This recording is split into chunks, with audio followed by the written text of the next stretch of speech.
নিশ্চয়ই সাজ্জাদ আলীর কাছ থেকে এই প্রশ্নের উত্তর নিব যে আসলে বিরোধী দল ভাতের চিন্তা করতেছে, জি আন্দোলন সংগ্রামের চিন্তা মানুষের মধ্যে নাই। এই আন্দোলনের কথাটাও আসলে আমি সাজ্জাদ আলীকে জিজ্ঞেস করতে চাই, সেটি হচ্ছে মিসগাইডের পাশাপাশি বিরোধী দল যে আন্দোলনগুলো এখন এই মুহূর্তে শুরু করেছে 17 বছর ফ্যাসিস্টের বিরুদ্ধে আন্দোলন করে আসছে।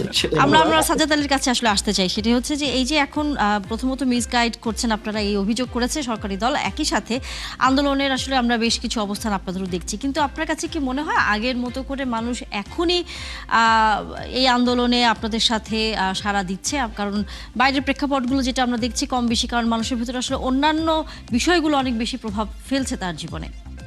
ধন্যবাদ। আসলে সরকারের বয়স 2 মাস, কিন্তু এত চাপ কিভাবে নেবে, কথাটা হচ্ছে এটুকু।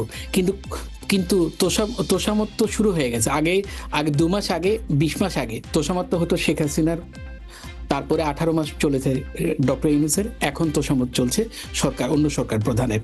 কিন্তু এই 2 মাসে কি বন্ধ আছে দখল বাণিজ্য? এই 2 মাসে কি বন্ধ আছে চাঁদা তোলা?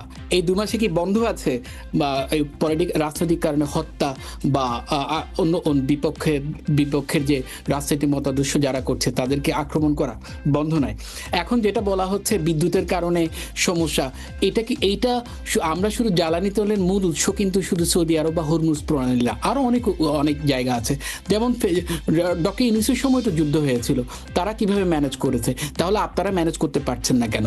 আপনারা তো 18 মাস সুযোগ পেয়েছিলেন লেখাপড়া করার, দেশ কিভাবে চলবে, দেশের লেখেন্সগুলো কিভাবে ফুলফিল করতে হবে, আপনারা সুযোগ পেয়েছিলেন। আর আপনাদেরকে মানুষ ডেকে এনে বসায়নি।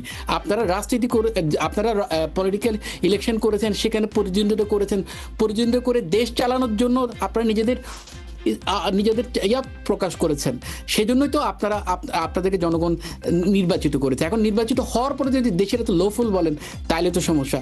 আর তেলে যে আপনারা ভর্তুকি দিচ্ছেন বলেন, ভর্তুকি কি সরকার কারো নিজের পকেট থেকে দিচ্ছে? কোনো এমপি বা মন্ত্রী, সরকার প্রধান? এটা জনগণের ট্যাক্সের টাকায় দেওয়া হচ্ছে। ট্যাক্স দিয়ে যদি আমেরিকা, লন্ডনে মানুষ সোশ্যাল সিকিউরিটি পায়, বাংলাদেশে কি পায়? সিম্পলি একটু ভর্তুকি দেওয়া হচ্ছে। এটা কিন্তু মেজর বলার কিছু না। সেটা সরকারের কোনো বড় ধরনের সাকসেস না বা বড় ধরনের ফেলিও না জ্বালানি সংকট। এটা বৈশ্বিক একটা পরিস্থিতি যেটা সব দেশ ফেস করছে, আমরাও ফেস করছি। কিন্তু আপনারা দেখার বিষয়, ডক্টর ইউনূসের সরকার কিভাবে করে এটা মোকাবেলা করছিল, আপনারা কেন পারছেন না? ডক্টর ইউনূসের ওই সময় এই যে 12 দিনের যুদ্ধে জ্বালানি তেলের সংকট হয়নি, আপনাদের সময় হচ্ছে কেন? কারণ এটা হচ্ছে ম্যানেজমেন্টের সমস্যা। ম্যানেজমেন্টের সমস্যাটা কোত্থেকে আসতেছে?